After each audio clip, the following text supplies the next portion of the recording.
Hey guys, I think we're live. As soon as I click go live, I may have cut out. Can you guys hear me? Yes. Fantastic. Thumbs up from all. Okay, here we go. Intro time. Welcome to the fourth episode of the Road to Positive Aging Summit 2026. This is a 6-part series streaming once a month in the lead up to what we're all anticipating to be the most exciting aged care event of 2026. The Positive Aging Summit is going to be held in Adelaide on the 20th and 21st of May. So if you haven't booked your tickets yet, head on over to www.positiveagingsummit.com.au. Running the show today, we have myself, aged care recruitment expert and host of the Pioneers in Aged Care podcast. If you're an allied health professional looking for opportunities in aged care, I'd love to chat with you. We also have Dr. Tim Henwood, aka The Moose. Reach out to him if you want to know the origins of his nickname or if you want to know why muscle is king when it comes to healthy aging. And last but not least, we have Mark Ryu, who runs Australian Aging Agenda, the one-stop shop for all your aged care related news and insights. Now, the man of the hour, Marcus Riley, who has over 25 years of global experience in the aging sector. He is the founding director of Booming Aging Agency and the author of a book titled Booming, a life-changing philosophy for aging well. His influence stretches far beyond Australia. He is a board member and representative to the United Nations for the Global Aging Network in Washington, D.C., and has previously served as their chairman. Close to home, he wears many hats, including chairman of BallyCara and Rockpool Residential Aged Care, and he continues to drive the conversation forward as the host of Booming Podcast. Whether it's through policy, advocacy, or his booming philosophy, Marcus is dedicated to ensuring we don't just age, but that we age successfully. Welcome, Marcus. Thanks very much, Anthony, and hello, everybody. Sorry, I'm still trying to figure out the audio asset where it does the applause. So, I'm sure I'll figure that out by the visual is fine though, Anthony. The visual is fine. Marcus, just give us a brief overview as to yourself, how you ended up in the industry, what you're doing for it, what issues you see, and then we'll go through your experience at the previous summit and what you're looking for the new one. Sure. Thanks, Anthony. Well, as you alluded to in the intro, I've had the privilege to be involved in the field of aging for a long time. I actually started as a gardener when I was 17 in BallyCara's retirement village and developed a real interest in aging and working with older people, and went away and did some other things. And then I came back and became more involved in the management and administration side of things. And since then, obviously a variety of different roles and involvements. And part of it obviously has been leading a provider organisation, largely in terms of BallyCara, a range of different industry roles, which initially were here in Australia and working with our peak bodies and government around different priorities. And then over the last 10 years or more, I've been quite involved at an international level as well, as you pointed out. And importantly, the last several years, that's included a big focus on the human rights of older people. And it's actually quite a momentous week at the UN in Geneva this week, where we're going to see the Intergovernmental Working Group start drafting a convention to protect the rights of older people, which is the culmination of a lot of work and engagement and advocacy over the last 11 or 12 years by a lot of people all around the world. So to see that start to materialise into real action is really pleasing and heartening, notwithstanding there's a long way to go. So a lot of a variety of involvements at the moment, obviously from a provider perspective, across what's happening here in Australia, and then the work further afield as well continues, which is great. Do you want to go through your experience at PAS 2025, and then Mark and Tim will ask you about what you're expecting, because they are sorting out the agenda. I'm sure it's sorted out already.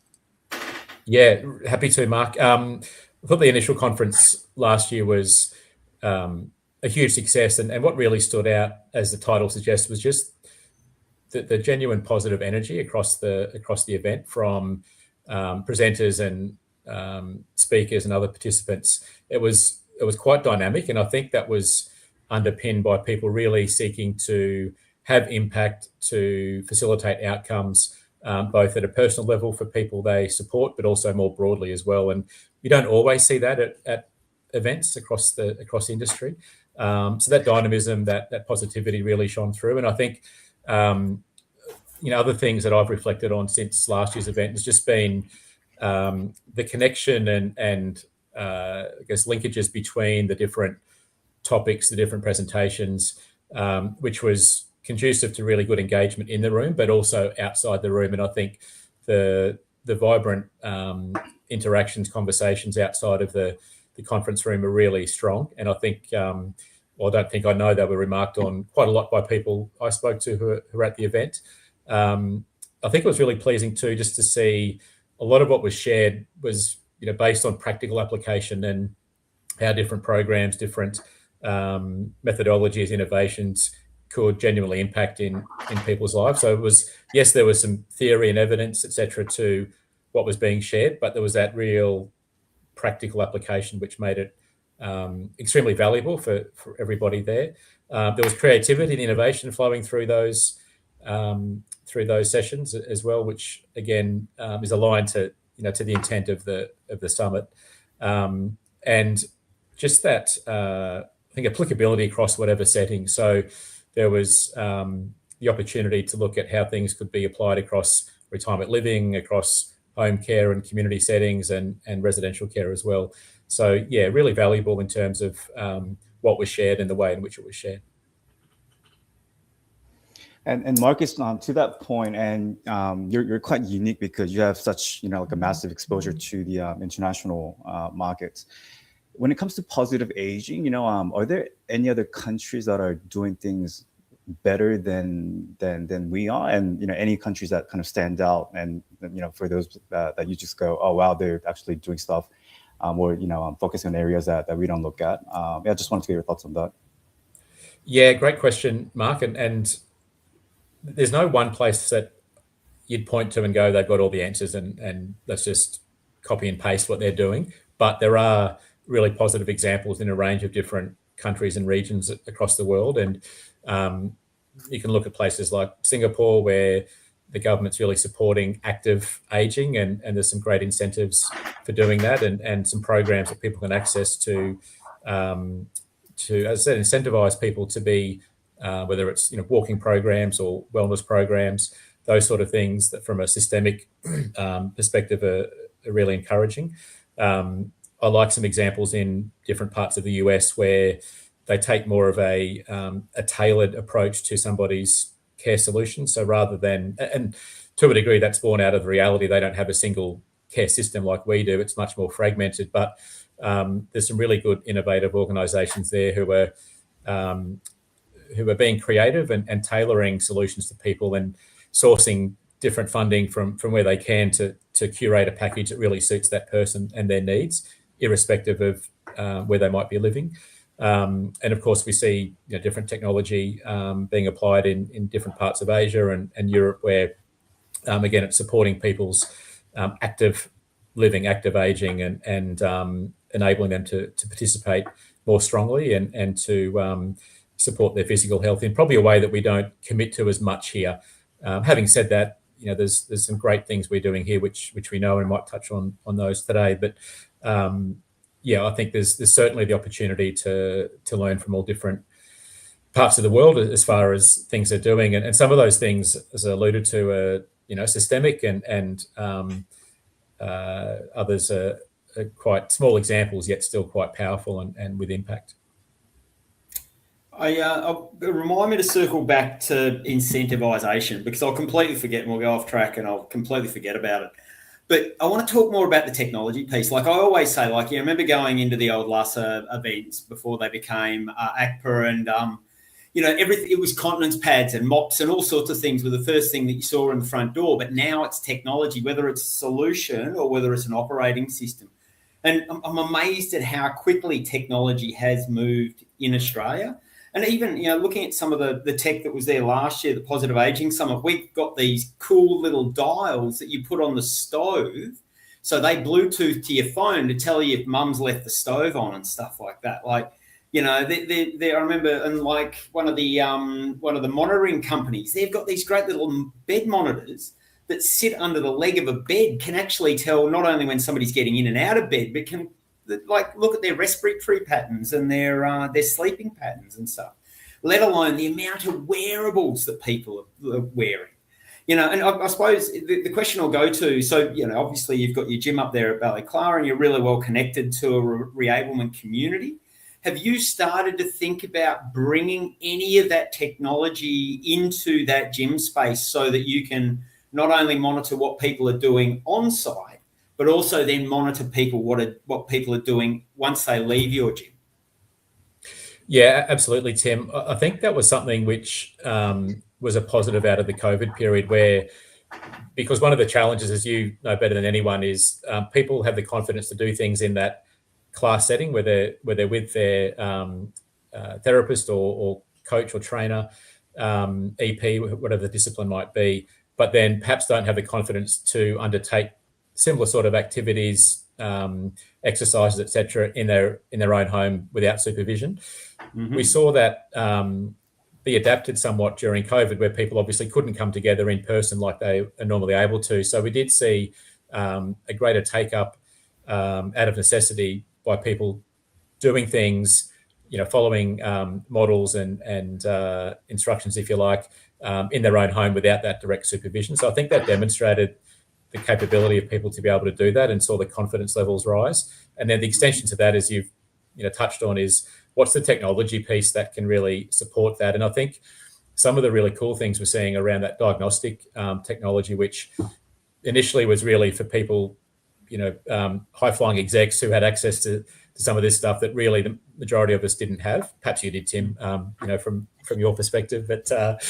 But we're now seeing some of that trickle down to be more accessible to people. And I saw some tech last week, which is becoming more readily available in places like India, where it's basically placing your finger on a dial, and then you get this insight as to some of your health metrics, which can be quite instructive to you and really help motivate, but help inform the sorts of activities you can be doing, and also elevate the conversations you're having with, again, whether it's your allied health professional or your GP or whoever. So yes, looking at what's suitable for that gym-based environment, but more particularly for the individual. What are they comfortable using? What's going to be, a more seamless sort of introduction rather than something that might be seen as a bit of a burden or a hassle. So I think that's the trick. And we saw great developments in regards to the gym equipment itself, obviously, some years ago when that technology came through, and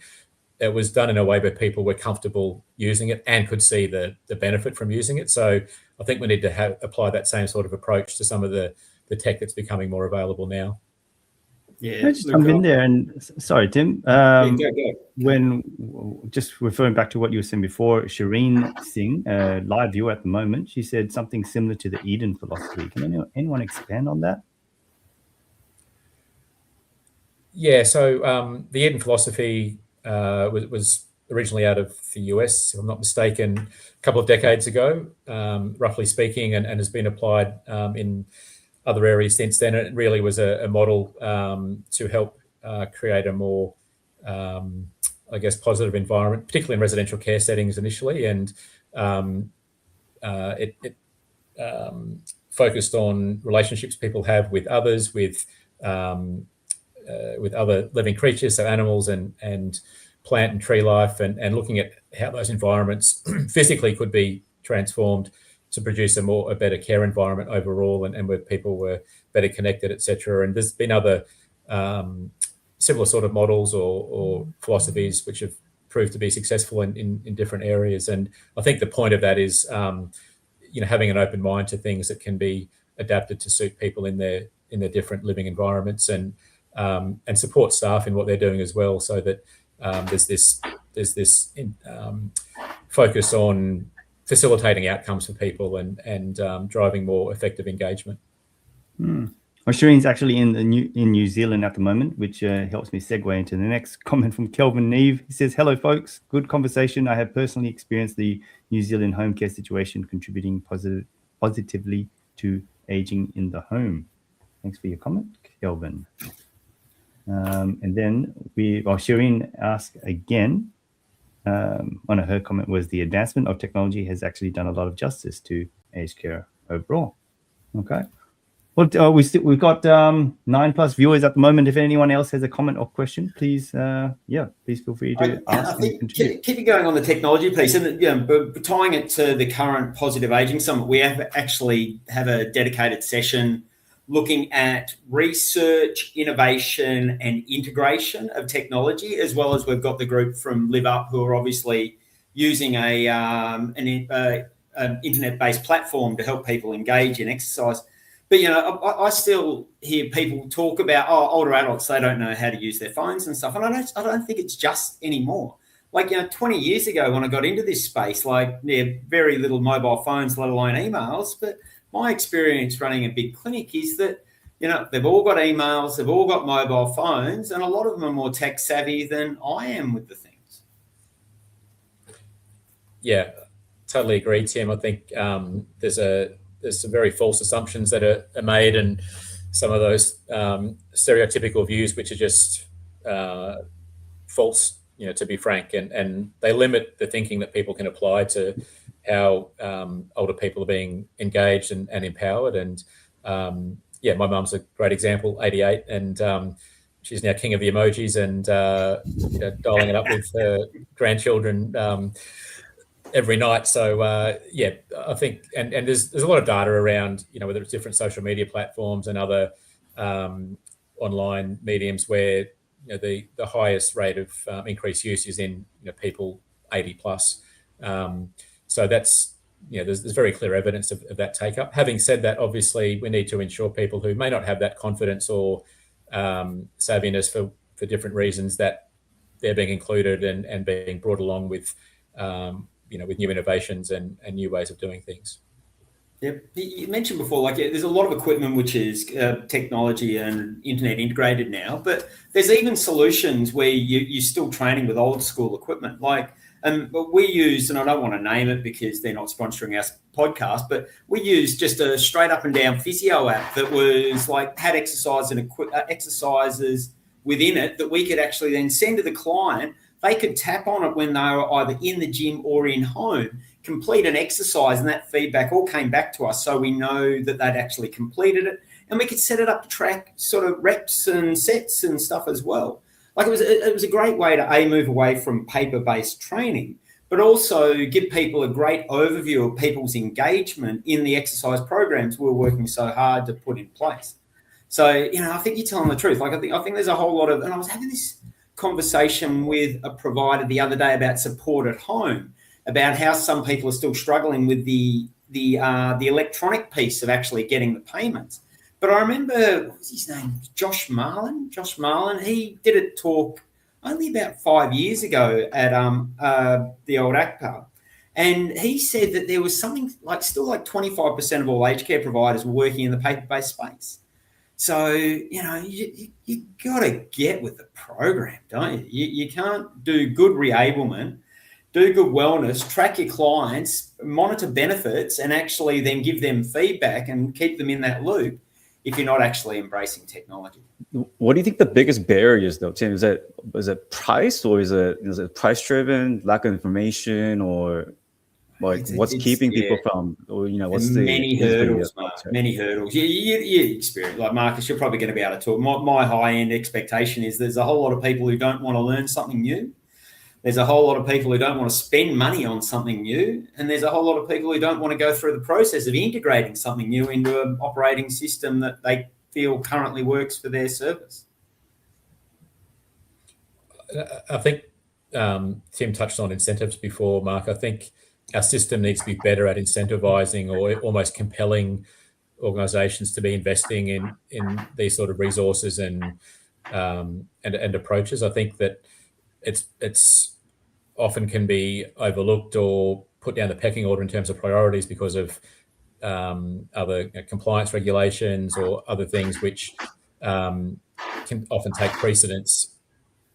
But those things aren't as conducive to facilitating outcomes for people. Yet the sorts of things we're talking about, we know deliver outcomes for people, tangible outcomes, and hence our system, whether it's across the home care space or res care space or what have you, need to be better at incentivizing providers to be investing and delivering on these sort of areas.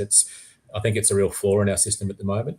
And I often point to the previous short-term restorative care program, which I think was the best example of how the aged care program can be set up. Sadly, it was the smallest part of the program, but when those sort of packages were delivered properly, they were really targeted to the person and what was important to them. It was outcome focused, multidisciplinary approach, more flexible in how that was designed and delivered.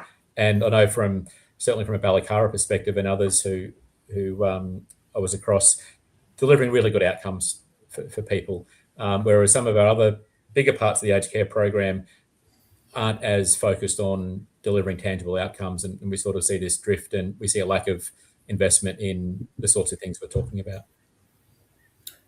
I think one of the things, we talked a little bit with Anita last month about this, one of the things technology would also allow is to give the government comparable data. Like it really, like having come from a very large service where we busted our backsides to make sure people were getting the best outcomes they could get. But then knowing, and short-term restorative care was a classic example, then knowing that a provider down the road was getting paid the same amount of money for a third of the service provision and a third of the outcomes that we were putting in place. But technology gives us that availability to report back accurately about this was the starting point, this was the finishing point, this is why we should get paid the big bucks, as opposed to this is why we shouldn't get a slap on the wrist and say you can do better. And I know that's a really harsh and short approach, but I think there is a whole lot of, particularly in the allied health space, I think there is a whole lot of people who are going through the motions. Yes, they're delivering allied health. Yes, they're delivering exercise. Yes, it's better than nothing. But yes, it also could be better. We've got a few questions I'll read out here. More comments and questions. Another comment from Shireen. The advancement of technology has actually done a lot of... Just no, I've already read that one. Sorry. There's one about VR, Ant, that sounded very interesting. She's using VR simulation for physio rehab for clients. Yes. Now, here it is. I just want to give Julie some of her props. I think, as she said, I think as the boomers move through, they will expect more tech and services that benefit them. Thank you, Julie, from the Seniors channel. Shout out to Julie. Shout out to Julie, absolutely. Shireen Singh again. So we are currently developing VR simulation for physio rehab for clients. I've seen VR for therapy and entertainment in the aged care context, but I haven't seen anything for physio rehab. Are you guys able to comment on that? Have you seen that? The only thing that sort of comes to mind is maybe that they're in the goggles, they're getting a demonstration of the exercise they're being expected to perform, which then allows them to follow it more accurately. So, one of the things that happens quite a bit for the rehab process is that you need to really be there with the client to make sure technique's good, reps are good, sets are good, all that sort of stuff. And so maybe maybe Shireen could explain a bit more about what the actual process is, whether it's that visual input that then improves the client participation, or it's something different. You know what? I'm going to send Shireen an invitation. Maybe she wants to jump on screen with us. Shireen, I am connected to you on LinkedIn, sending you... She's got to have a black T-shirt, though. If she doesn't have a black T-shirt, she can't join. Shireen, I've sent it to you. It's in your inbox in your LinkedIn. Hope you're still watching. Click that link. You'll be in backstage with us. As soon as you're ready, I'll add you to the stage. But while we wait for you, comment from Kelvin Eve. He says the community here at Doherty Apartments is a vertical mix of residential aged care, independent living units, and housing residents. Anthony has visited us. I was there last week. And we believe our approach to all things care-wise and positive aging in place throughout the community is a success with how we look at all the persons living here.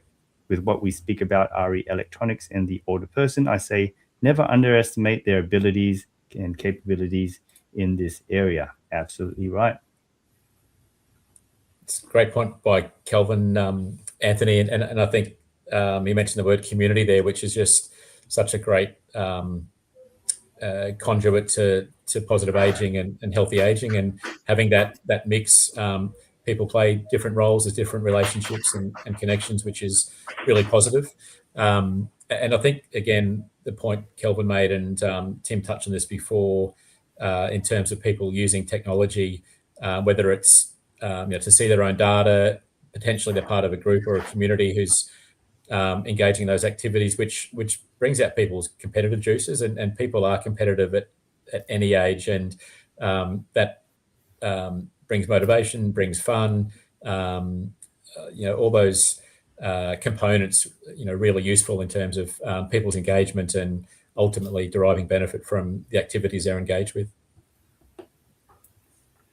I agree. I love the stories that David Cochrane's got about some of the motor view stuff, like, people getting up at 5:30, 6 o'clock in the morning to totter on down so they can get a couple of extra kilometres so they can stay on the leaderboard for the bike and stuff.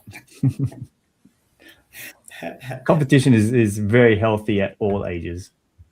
Yes. Yeah, I agree. And look what, again, friend of the podcast, Simon Kerrigan, they've done a good job at Guide with some of their competitive activities as well. Yeah. I think some of the most competitive games I've had were over the years, our residents versus staff sports afternoons. And I don't think we got the trophy once, the poor old staff team, and evidenced by one chap, Ken, who was an absolute, just a terrific sportsman, and he couldn't beat him on the table tennis table, but he had an operation on his right hand. So we thought, this is our opportunity to get one over him. He just put it in his left hand and still beat us with his wrong hand. So you can never assume. I remember from Bernie Bray, it was the highest level of falls, but the highest level of competition was amongst their table tennis sort of hour or 2 hours a week, whatever they did.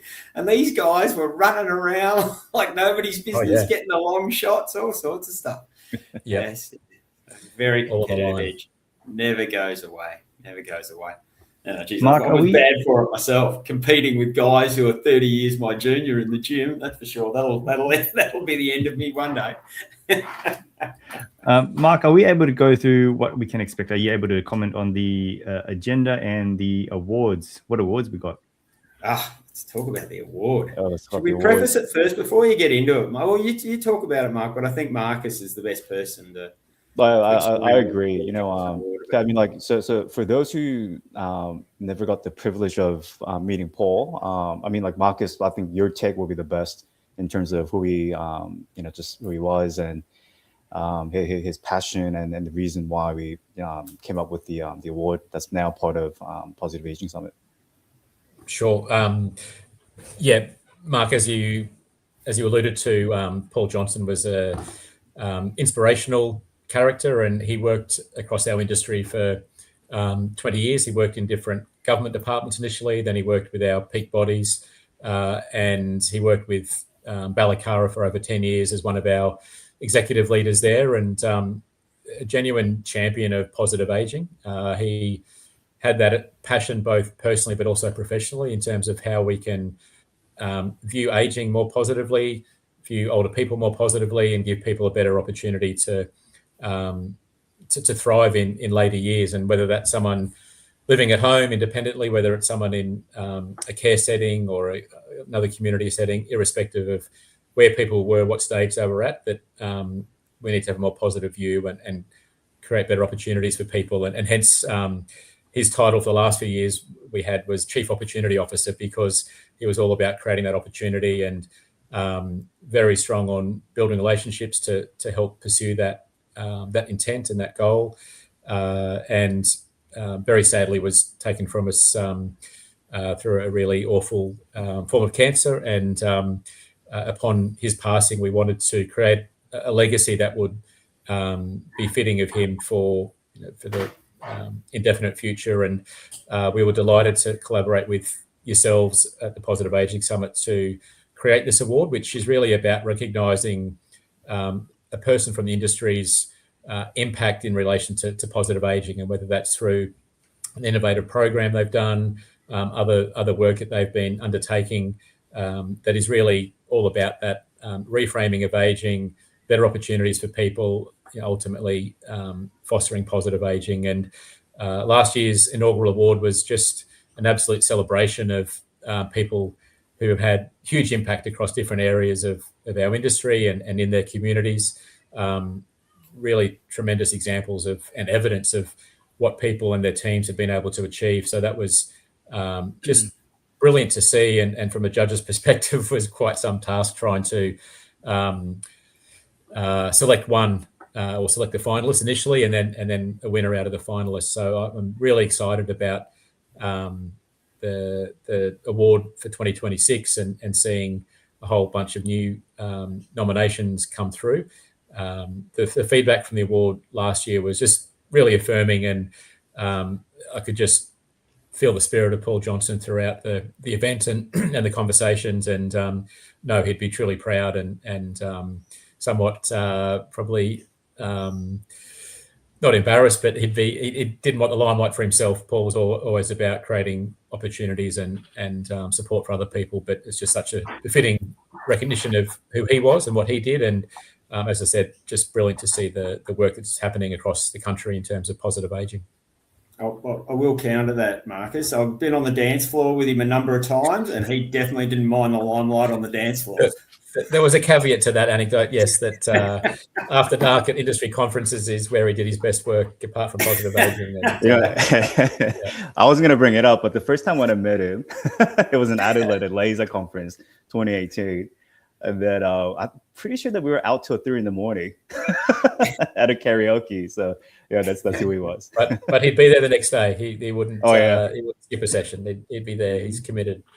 Yeah, and it's just been lovely for his family to see this recognition as well. They're rightly very proud and really chuffed that this initiative is carried forward. And I think the nominations for this year open early next month. Mark, is that right? 2nd of March? That's right, Marcus. So we'll do a proper announcement from the Australian Aging Agenda and Positive Aging Summit. But then, so nominations open on the 2nd of March and will close on the 2nd of April. So there's plenty of time to get people involved. But then, those are the key dates. But again, we'll be doing like a proper announcement fairly soon. Would it be too soon to ask what the criteria is here, or you're waiting for that announcement? You'll release that. So after last year, because I think we had some open-ended questions last year, so people wrote War and Peace, which was great because people had some real big explanation to do about some of their programs. So we do have word-limited criteria, but we're looking for a brief about the individual's aged care journey. And then a high-level spec about the program that they're actually running, that they're entering themselves into the award about. We want to know about the impact of the program, so any data that they've collected, changes to the individual, families, organisation, what they've actually got planned for the future, because we don't want short-term solutions, we want long-term solutions. And then hopefully they can also supply some testimonial, whether that be organisational or whether it be a family or individual, about the actual program as well. So looking for a very broad perspective about the individual as well as the programs they're running. And the one thing we've identified this year, so we had a few external and a bit of confusion about who could apply last year. So we're looking for people who actually are working in the industry for an aged care provider or for an aged care provider service. Okay. Well, there you go. You said 2nd of March, that's when it opens? Yep, that's right. And it's all about positive aging. Like Marcus has said, it's that celebration that is actually really rare in this space of good programs that people are running, quite often without any accolades, for clients, for organisations, for communities, all about trying to enhance an older client's wellbeing, independent whether it's the community, or residential, or whether it's prevention or reablement or rehabilitation. We have Shireen backstage. Before we bring Shireen on, there's a few comments that I just wanted to read out quickly. So we have Kim Davis. She says, the biggest challenge that I see is leading the client to understand why, when it's easier to just get someone else to do things for you. Same with providers somewhat. It's easier to manage short-term risk by putting the client in a wheelchair instead of walking, for example. And Shireen says, sometimes the restrictions, sadly, are the current funding model for home support. And Kelvin also shares back to the VR. So Kelvin says, Shireen, our VR success, recently award-winning nationally, is definitely an approach to positive aging for our residents. You'll actually hear all about that. I did have Kelvin Eve on the podcast. His episode comes out. Plug for the podcast. Obviously, if you don't see the background, at least I verbally plug it. Kelvin says, Marcus, they are definitely competitive. So that's in reference to the competitions we were talking about before. Kim Davies also loves the competitive activities. And we'll be bringing Shireen on stage now. Hi, Shireen. How are you? Good, thanks. I had to run around to kind of grab a black t-shirt. Thank you for the effort. You want to give a quick intro to who you are and what you do? And I think we're discussing, we can discuss anything you want, but I think we're more interested in the VR side of what you're doing there. Awesome. So I am a general manager for Radius Home Support, and best conversation ever, and having a best kind of team approach of why and what, and having those open-ended questions is amazing. That's why I connected to see what are some of the things that we are kind of talking about. So great. I am a registered nurse by profession, and I have been in aged care for probably past 10 to 15 years. So really passionate about the sector, really kind of in depth, wanting to make a difference. And that's where the VR simulation came on board. So what we are doing is we are creating modules or simulations for clients who has had a stroke, who has had an accident, or hip fractures. And this is just a virtual reality side of things for them. They can kind of be popped. You pop a VR set on your head, and we will be able to put a virtual environment that's designed for your needs, like a kitchen for stroke, hand coordination, a park path for balance and gait. So it's just a simulation. They don't do it, but it's your first experience of what it will feel like after you have had your incident or accident. So it is quite interesting, I have to say. There are times when I forget what is real and what is simulation. So I can see that there's a lot of things that happens that will give more confidence to the clients when we go into from simulation back into reality, because that first experience actually matters the most. Are you able to disclose where, like, the company that manufactures your headset, or is it off the shelf one and you just download a program or YouTube? It's not a YouTube. It's kind of user interactive. So it's part of Medimental, and Medimental. Medimental, and it's in the initial kind of phases of coming out into MetaQuest apps. So once you've got a headset, upload it, and it just kind of carries you around. It's good for as I said, it's got more modules coming on board, which will be aged care focused.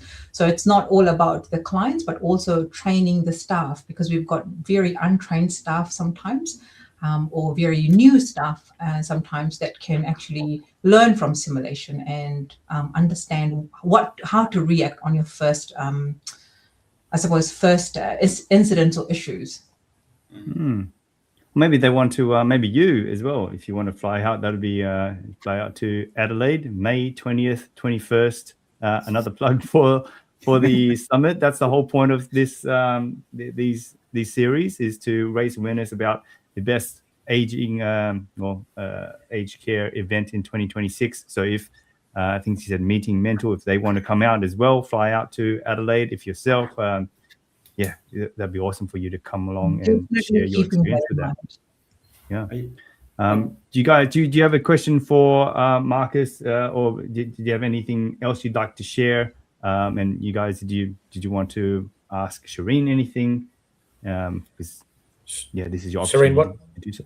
Sorry, Anthony. Shireen, what surprised you most with rolling out that VR initiative? Anything that probably didn't anticipate but was a nice surprise, or a challenge that popped up? Nice surprise was that how adaptive some of our clients were. We thought that would be too heavy, the headset would be too heavy, the age might not be appropriate, but some of them, as you said in your previous conversations around gamification. So when you start doing gamification and when you start looking at the leaderboard, they absolutely ask for those headsets and say, hey, look, can we try it? But this is just a trial thing. So they're kind of using, even our staff are keen and they're happy to use it. So we're in a trial phase to actually understand how we will roll it out properly. But the risk or the challenge for that was initially, because VR is a new kind of concept for aged care or for individuals, the normal kind of lightheadedness, nausea, vomiting, those kind of things are happening. But I think that all kind of dissolves away on your second approach or second time that they're using the headset. So those were not a nice surprise, but it was like an eye-opening surprise going, oh my gosh, that could be an issue for some. Yeah. So we're not trying to eliminate all training or all kind of physio issues, but it's more of who is available and who's keen and who's actually wanting to do this, that there is another option for them. Absolutely. Yeah. Thank you. Do you use it at BallyCara at all, Marcus? Do you use VR at BallyCara? Not as a constant. There's been different projects and initiatives that it's where it's been used and has gone quite well. And I know obviously it's become much more common in the training space for workforce. But I think, as Shireen's wonderfully articulated, there's a great opportunity to see that application more with clients and residents. Yeah, well, we used it when I was with Southern Cross. We used it a little bit in the community respite space, and it was good, like you were saying, Shireen. Like, people actually took to it well, better than we thought. And with the advances now, like, the programs we were running were like, it was a group-based activity, so you could monitor them in the laptop. They were all in a group, and they could be off and walking around, but you could identify where they were along the walk. It was quite fascinating. Like. So, they were having individual experiences, but they were part of a group. So, great for people, particularly with cognitive decline. And I think we're seeing it more and more utilised in the residential aged care space as well for engaging people cognitively where they're actually very sedentary. I was just going to say that, cognitive applications huge, and just a wide range of potential applications there, which I think we're just scratching the surface for really at the moment. I agree, Marcus. Well, Shireen, thank you so much. You're our first international guest, so it looks like this platform has reached across the waters. Please do come on the next the remaining episodes, and we'd love to hear more of your contributions. Thank you so much, guys. Really appreciate it. Cheers, Shireen. Thank you. Kelvin Neve is having technical difficulties, and he says he's clawing out the screen. So while we're waiting for Kelvin, can we talk? Let's go back to this incentivisation idea. So I think what you were saying about Singapore, like, it's fascinating, isn't it? The government's investing a lot of money to try to get people into very obviously a very tax-rich and wealthy country with a very small population, very contained environment.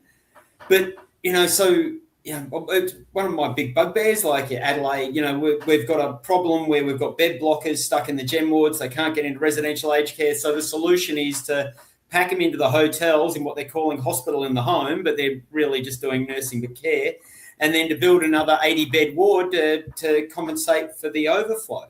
And like, government announced the other day, what was it, $22 billion they were going to release to the states over a period of X amount of years to help sort of deal with this bed blocking space. And, I know that if you gave me bloody 1/10 of that, I could solve about 20% of the problem right here, right now. So can you see us coming around in Australia? Look, I always try to be the optimist, Tim, and so I want to say yes to that question. But obviously, there's a degree of cynicism, having been around the space for a while and seen the lack of effective policy and incentivisation. I obviously share your view in terms of where the investment could be better applied. And I wrote an article just before COVID hit about proposing the introduction of a mandatory preventative health program where pick whatever milestone, whether it's an age-based thing or a retirement phase, or whatever the moment might be. But every person can access this preventative health assessment, and then a range of things can happen on the back of that. And that's one example where we could be better applying money and resources to things that are going to flow on downstream and defer care needs, defer hospitalizations, etc. I think in terms of the way forward, there's a couple of things. One is definitely integration, and I'm looking forward to this at the conference in 2026, where looking at integration both in and outside of the aged care system. So the optimal solutions aren't going to be achieved just within aged care in isolation. We need to be looking at how we better connect and integrate with parts of the health system, obviously the hospital system, and having more of a focus on place-based solutions in across communities, and where there can be localized collaboration to develop really impactful innovations. And I think that's the opportunity. If we can commit to that sort of approach, then we could see the right sort of investment into those sort of approaches and models, and see the from a government perspective, see the return on investment for those sort of programs, see the knock-on effect to hospitals. And I think, coming back to your main question, I think now is an opportunity to try and advocate for something meaningful, because obviously we've got the political bun fight between state and federal governments, pointing to what's going on in hospitals and the challenge in accessing aged care. The example you gave, where an investment can be made to really have an impact in a part of that equation, as well as other aspects that can be looked upon. So I think we should be pushing for a more innovative approach with those right incentives, because clearly there's some recognition, like there hasn't been before, that there's bottlenecks, there's broken parts of the system, etc. Let's really shoot for the stars in terms of what could be achieved. So, yeah, and I like your comparison. I think if we ran a research project where we just took a portion of what's normally funded and applied it differently, and see what outcomes are realised versus the normal drift, I think that'd be a great story to tell. Yeah. Look, we could go on about this topic all day, because there is already a lot of data, like falls. They drive me nuts. So the falls prevalence in Australia has been the same since I started my PhD and before. So we're going back, going on 25, 30 years now. We've got all the right data there, but it's unfortunately, it's not a one solution fix. Like this is one of the things I think is really complex about getting better allied health into aged care. Not only is it the right equipment and the right team, but it's also the right leadership, the right guidance. Shireen did mention the funding model, understanding the funding model, health literacy. There's all these elements that need to pile in to actually make that program work successfully. And if you do one thing, it doesn't work. So I do think we've got a long way to go. And this is why I think this conference, this summit, has been so well received. It's all these different people coming at different angles and going, hey, look, you guys think the same as me. Mm. Yeah, it's a great point. And I think, often there's some assumptions about what's needed. And if we take that sort of integrated approach a lot more deeply, then we can identify that actually a whole lot more money isn't necessarily needed. It's better harnessing of the resources that are in place in a local network, a local community, which can be leveraged to give people individually a better opportunity to engage with preventative health or reablement, whatever the situation might be. And I know from doing different things with the likes of local governments and what have you, there's often this default that, okay, they're recognising we've got an ageing population, and it's this default position of, well, we need a new rack. Well, actually, no, if you look at the data, you're servicing the need for high-end residential care. Let's take a step back and view things more broadly, and we can have much more impactful interventions through just reinvesting in things earlier from a preventative sense, and then on an ongoing perspective where people can access things that are often already out there, but just there's no awareness or there's no coordination or integration to make them better available. Mm-hmm. I think support at home does lend itself. When you mentioned it before, I work with some allied health providers down here when there was CHSP funding available, and they were able to get it. So now they've got this incredible pathway that goes, So the Medicare chronic disease management to private health insurance as a holding space, and then onto a CHSP, allied health and therapy pathway, which allows that person to then be engaged in ongoing training. And for a lot of the people who are part of that pathway, they would have never registered for My Aged Care because they thought they didn't need it, or they thought it was only for residential aged care. But it gives people, it jumps past that sort of, the 5 starters that your doctor works with you to actually ongoing participation. And I think, if government sort of saw that as an opportunity, I think we could see more CHSP being that sort of front door flow through to get more people engaged, because as many good allied health clinics as there is in the aged care space out there, there's definitely not enough for the amount of people who need that level of service.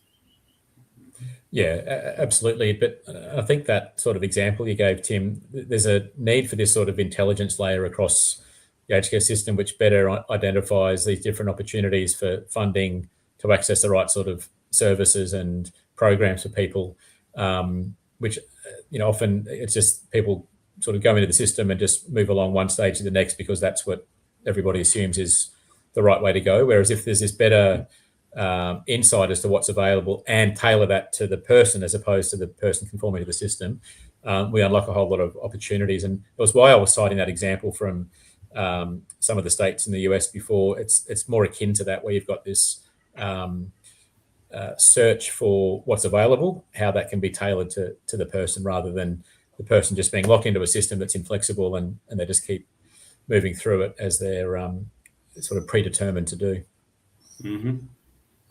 I reckon that's a good way for us to come back to where we started. Now, I know I can see the clock ticking down here, Anthony, but the older adults' rights that you've been part of, the international event. We had Jo Boylan talk last year about, she always talks about ageism and the treatment of older adults in a different manner to what to younger people. And I think the allied health and gym space is a classic example as well. Like, I've been to your gyms, I know how people get treated, and they get treated like adults. They get treated like if they were coming in at 20, 30, 40 for a personal training or an allied health session, with a focus on trying to get them to live progressively, trying to work on what reablement they need and try to push them towards that ongoing maintenance phase where they're actually reached their plateau. But I don't think we see that enough either. Like, I think that is a form of ageism where you expect somebody to do a seated exercise even though they're quite competent on their feet, where you treat somebody as if they're a rehabilitation client where they actually might be there for a preventative measure. So I think there's a big mindset for a lot of allied health providers to jump forward into that this person can be better, as opposed to I'm just treating this person for now in a holding period and using like a set and forget type of program. Yeah, it's a big area you touched on there, Tim, and one which is present across the health system, whether it's in some instances from a GP perspective, from providers, be they aged care or allied health or what have you. And the intent is largely admirable, but it's this, we might call it this sort of cultural ageism that we actually don't even realise we're applying it because it's just so embedded that we don't recognise it. And yet it's really limiting the options for us to engage with people, and through that limiting the options for people to engage with more impactful programs and opportunities. And we do need to be better educating people about that sort of approach, creating better awareness about it. And I think, better demonstrating the way forward in terms of not having this sort of stereotypical limited view of someone because they're a certain age or because they're in a certain community or environment. And we know, those of us who work across the industry know that older people are not a homogenous group. People living in residential care are not a homogenous group, or a retirement village or what have you. So we need to be taking much more of a what I call a whole of person approach in terms of how we're engaging with people, how we're tailoring services and programs. And then if we step out, let's have a whole of aging approach in terms of policy and systems, and not design things in isolation, be it aged care or housing or other things. Again, I keep coming back to this word integration. I think it's just so crucial for us in terms of trying to take the industry where we want to get to, and to really unlock best opportunities for people on an individual basis. Yeah, I do see it's something which is becoming more and more part of the allied health curriculum at the universities now, the multidisciplinary interprofessional engagement. Whereas once upon a time, it was a very siloed approach, like the physio, OT, exercise physiology, so on and so forth. But I think there is a more of an integrated approach now. From my experience working with big allied health teams, if everybody does play their role and refers when they're outside of their scope of practice, the only thing that can happen is the client can get better. Yeah, absolutely. And I think one of the tricks there is for us to better understand the different stages of aging, but importantly, the fluidity of those stages and of someone's journey. It's not a linear journey where you just keep going from one stage to the next based on your age or what have you. And as a matter of fact, there's a really good book coming out in a few months' time that redefines those stages of aging and identifies the important factors at play. So we'll keep an eye out for that. You want to give it? Is it yours, mate? Give it a plug. If it's yours, give it a plug. It could be authored by someone on this screen. Yeah. Love it. We got a comment from Kim Davies. It would be easier for older people to understand a system that keeps them independent than navigate the aged care system with increasing need. Fair point, Kim. We've got 4 minutes left, I think, from here. Mark, if you that question's bigger than 4 minutes. It's a great point. It is a great point. Mm-hmm. Are we able to, Mark, have you finished with the, I guess, the agenda? Are you allowed to reveal anything? If not, any final questions for Marcus? And Marcus, we'll finish off with you giving an elevator pitch as to if someone's tuning in just now, why should they join? Why should they jump into the Positive Aging Summit? Join us there in Adelaide, May 20th and 21st. Mark, we'll start with you. Yeah, well, in terms of the agenda and the program, so visit our website if you can, please, which is positiveagingsummit.com.au. It is being constantly updated because there's a lot of moving parts to putting the event together. Who would have thought, apart from the ones who's done it already? But so Tim's been working hard as to getting the program together. We're doing 2 site tours, as mentioned in the previous webcast that we did. More info on that coming soon, along with master classes that will be accompanying the main sessions as well. So there's still a lot more coming, including the announcement of Paul Johnson Award, or the opening of the Paul Johnson Award for the 2nd year. So there's more to come. Keep up to date through the website. And then, and please join us next month in the webcast as well, and we'll have more information to share with you. Awesome. All right, Marcus, elevator pitch. 3 things for me, Anthony. Why should they join? I think one is to connect and be a part of a really dynamic movement and event. I think secondly, to learn and to share really practical innovations and ways in which we can empower people to age more positively. And I think thirdly, to be inspired quite genuinely. That was very much the takeaway from people I spoke with last year, and certainly from my personal view. So to connect, to learn, to be inspired, be there at PAS 26. Great. Well, that's pretty much all the time we had today. Thank you so much, Marcus. Thanks for joining us, contributing to the conversation, and giving us your thoughts. I'll figure out that media asset so we don't have to do these golf claps. Yeah, tune in next month. I don't know who we've got, but we'll announce it soon enough. So until next time, see you guys. Well done, Marcus. Good conversation. Thank you. Thanks, Marcus. Thanks, everyone. Thanks, Mark. Thanks, Anthony. Thanks, Moose.